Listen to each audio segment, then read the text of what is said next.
Hello boys and girls, on my desk right now is a new hard body build based on the Karnage Alien chassis.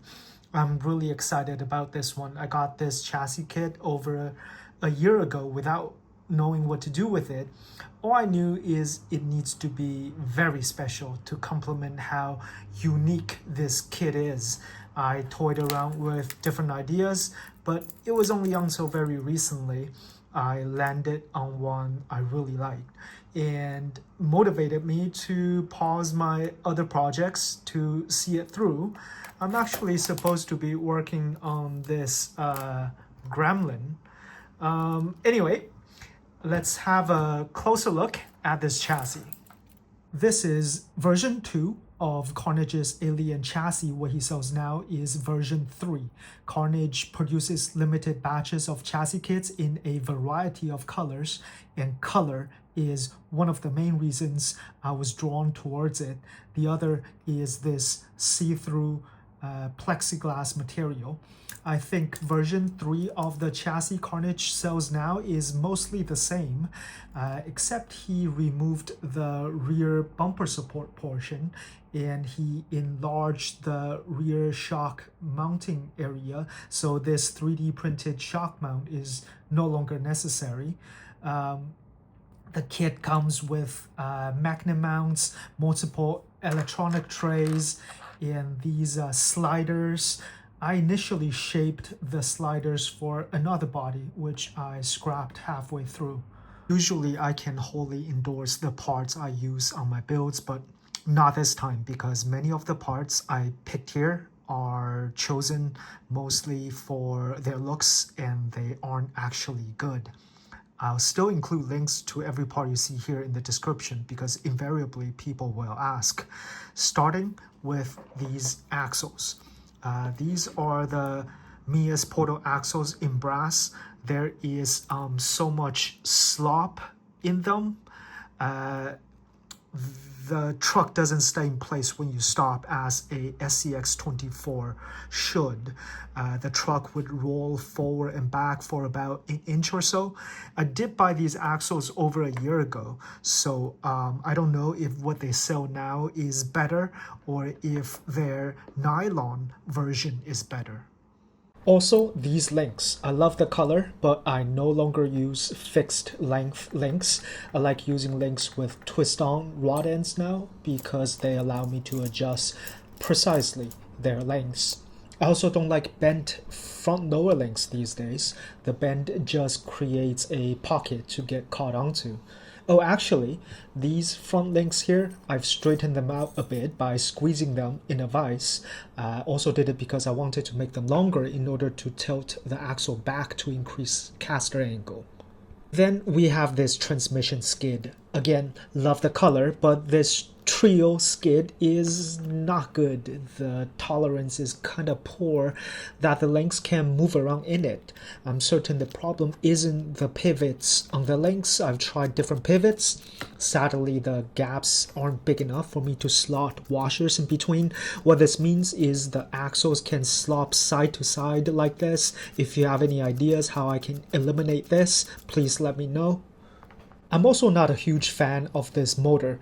This is MofoRC's Revenge of the Pancake 3400 kV brushless motor. I've tried it with Mofo ESC and Furatech ESC. It just isn't smooth enough. I love Mofo's slow motion Pancake motor, the orange one. That one is torquey and buttery smooth, but this one isn't any of that. Feels like it lacks power and sometimes stutters over obstacles, but again, I love the color. It looks so pretty. It's a perfect match to the purple Treal transmission housing and the transmission skid. It also matches this YANTRS steering servo. I think that's how you pronounce it, YANTRS. I got a lot of purple here, including these shocks. These Treal shocks are awful. You can't fill them with oil. Oil leaks out as soon as you put any in, so they're just bouncy. There's no dampening at all. But again, I like the color. So here they are. I have the softest springs installed so I can run the truck with the shocks fully collapsed because this is not a comp build. It's a hard body build with portal axles. Having the shocks collapsed helps keep the center of gravity low at all times.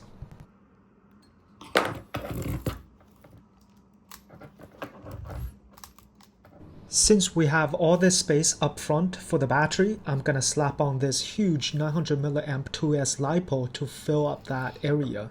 It's gonna last for days. It should also help put some weight forward.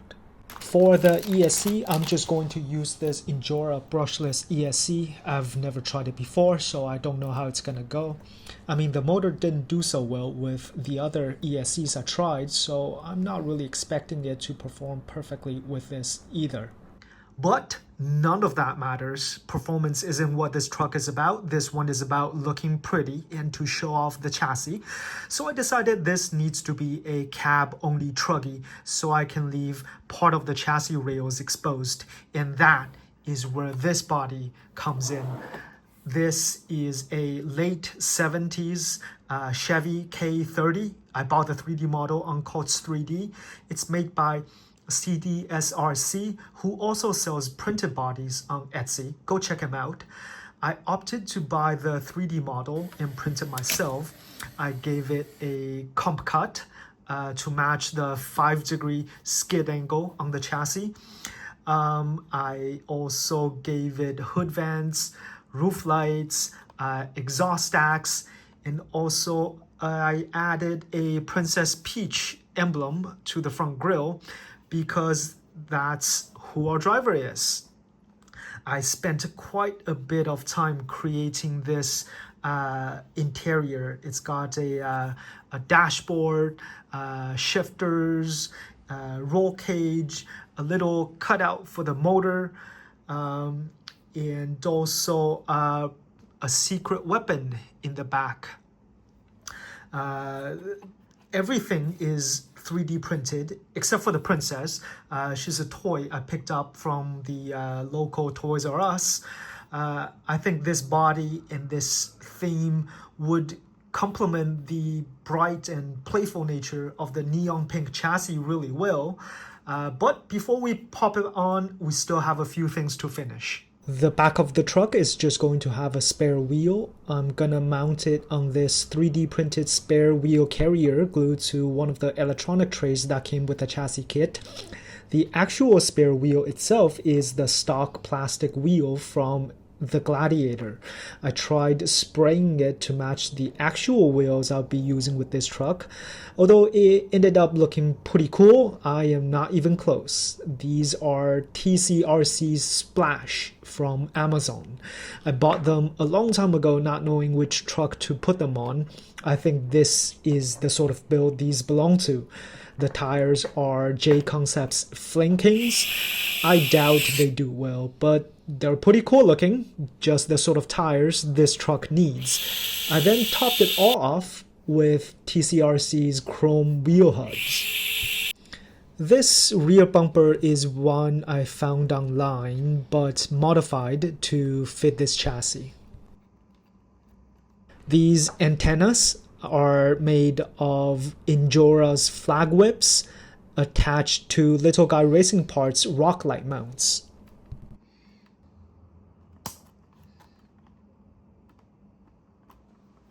I printed a little mushroom as a screw topper to go with the Mario Kart theme. There we go, the build is done. This has got to be my best looking build to date. I love it so much. I'm quite proud of the way it turned out actually. Let's bring the truck over to my scale garage to look at its numbers. Welcome back to my garage. I've added cinder block walls, a bunch of cool stickers everywhere, racks for spare parts, also a TV. And we all know what needs to be playing on that TV. And now, for the reason I'm running such a large 900 mAh battery in this rig is because I've added some colored rock lights. I found these LEDs that automatically flash between green, red, and blue.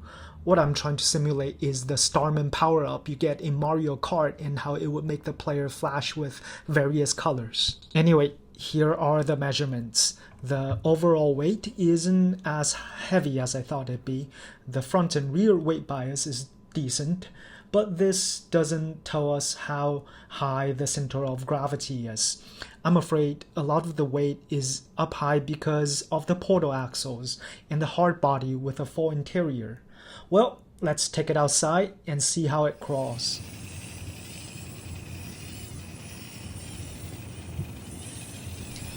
I'm not even going close to the difficult lines I usually do because I like this truck too much to rough it up. I honestly didn't expect it to turn out so well, if I may say so myself. For over a year, the chassis sat on the shelf. I didn't have any good ideas for it. It was only when I saw the little Princess Peach at Toys R Us a couple weeks ago I got the inspiration to do a Mario Kart theme build. I'm going to make more of these for sure. Maybe a Bowser truck next. It'll be more fun if we have a bad guy. A few notes on performance. Every complaint I mentioned before is valid. The tires aren't very good, not for my rocks at least. The tread pattern makes them quite stiff. They might do well in soft sand though. The motor isn't the best. It struggles over certain obstacles. Also, the transition from slow crawl to high speed is just too big of a jump. But man, the way you can see it spin in the cabin is mesmerizing. The truck has a lot of unwanted movements from the back and forth slop of the portals and the side to side slop of the rear linkages. What that means is the truck does not feel nearly as precise as the other trucks you've seen on my channel, making it more difficult to place the tires exactly where you want them sometimes. If you have any ideas on how I can reduce all that sloppiness, please do let me know in the comments. Help me tighten this thing up. As expected, with a hard body that has a driver in it, the truck does feel a bit top heavy. It's by no means terrible though. It can still pull some seriously cool lines, just not at as extreme of an angle. I really don't want to flip it. And my least favorite part is the shocks. I'm running them fully collapsed to keep the center of gravity at the lowest, but not having the ability to absorb shocks means every little bump from the ground impacts the vehicle to upset its balance, which is why on my comp builds these days I try to save even the tiniest bit of travel in my shocks. But like I said before, none of this matters. All I need this one to do is to look pretty. I hope you guys enjoyed this video. I'm glad to be back building a hard body truck after multiple Lexan soft bodies. Not that they aren't fun, but nothing beats the way a hard body looks. Anyway, feel free to ask any questions or leave a suggestion in the comments. Please like and subscribe for more SCX24 builds. The next one is gonna be that nerd RC gremlin I showed you briefly in the beginning of this video. I appreciate you for watching. Goodbye.